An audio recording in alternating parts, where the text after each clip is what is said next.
ఇటీవలి కాలంలో బంగ్లాదేశ్లో హిందూ మైనారిటీలపై జరుగుతున్న దాడులు ప్రపంచ దృష్టిని ఆకర్షిస్తున్నాయి.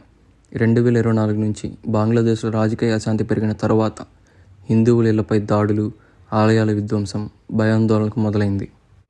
భారతదేశ ప్రభుత్వ ప్రకారం 2024 ఆగస్టు నుంచి ఇప్పటి వరకు కనీసం 23 మంది హిందువులు హతమయ్యారు. 2025 మధ్యకాలంలో రంగ్పూర్ జిల్లాలో గంగాజర ప్రాంతంలో హిందూ కాలనీలపై దాడులు జరిగాయి. ఇల్లు ధ్వంసమయ్యాయి. చాలా కుటుంబాలు తమ ఊళ్ళను వదిలి వెళ్లాల్సి వచ్చింది. హిందూ సంఘాల నివేదిక ప్రకారం 2025 మొదటి 6 నెలల్లోనే 200కు పైగా దాడులు, అందులో మరణాలు కూడా ఉన్నాయి. డిసెంబర్ 31, 2025లో సిరియత్పూర్ జిల్లాలో కోకన్ చంద్రదాస్ అనే ఒక హిందూ వ్యాపారస్తుడు అతన్ని గుంపుగా దాడి చేసి కత్తులతో పొడిచి పెట్రోల్ పోసి తగలబెట్టేశారు. హాస్పిటల్లో కొన్ని రోజులు చికిత్స జరిగిన తర్వాత ఆయన మళ్ళీ చనిపోయాడు. ఈ సంఘటన మాత్రం దేశవ్యాప్తంగా ఆందోళన కలిగించింది. బంగ్లాదేశ్ ప్రభుత్వం మాత్రం ఇన్ని జరిగినా కూడా ఇవి మత గొడవలు కాదు, వేరు క్రిమినల్ గొడవలు మాత్రమే చెప్తూ వస్తుంది.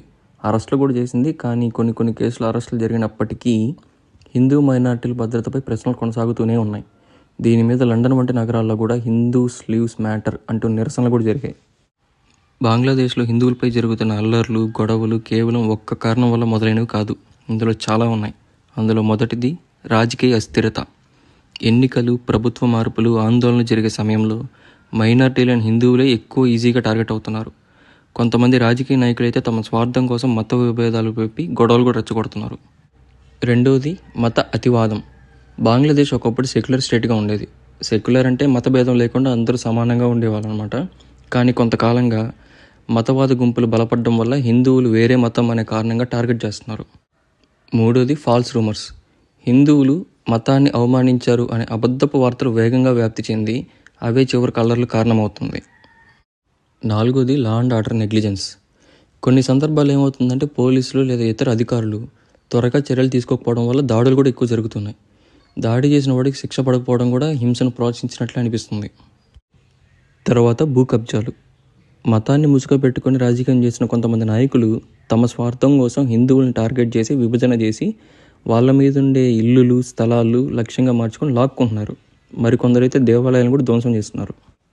చివరిది హిస్టారికల్ బ్యాక్గ్రౌండ్, అంటే చారిత్రాత్మక నేపథ్యం. 1947లో విభజన నుంచి బంగ్లాదేశ్లో హిందువుల సంఖ్య నిరంతరం తగ్గుతూ వస్తుంది. అప్పుడప్పుడు ఇట్లాగా జరిగే అల్లర్ల వల్ల కూడా అక్కడ ఉండే మిగిలిన ప్రజలు కూడా భయపడుతూ ఆ సంఖ్య ఇంకా కౌంట్ పెరుగుతూనే ఉంది. ఇక చివరిగా దీని గురించి చెప్పాలంటే బంగ్లాదేశ్లో ఉన్న ప్రతి ముస్లిం హిందువులకు వ్యతిరేకం కాదు. చాలామంది సాధారణ ప్రజలేమో ఈ హింసను వద్దు, అందరం కలిసి ఉందామని చెప్పి అనేవాళ్ళు కూడా ఉన్నారు. కానీ అతివాదుల చర్యల వల్ల మొత్తం సమాజం నష్టపోతూనే ఉంది.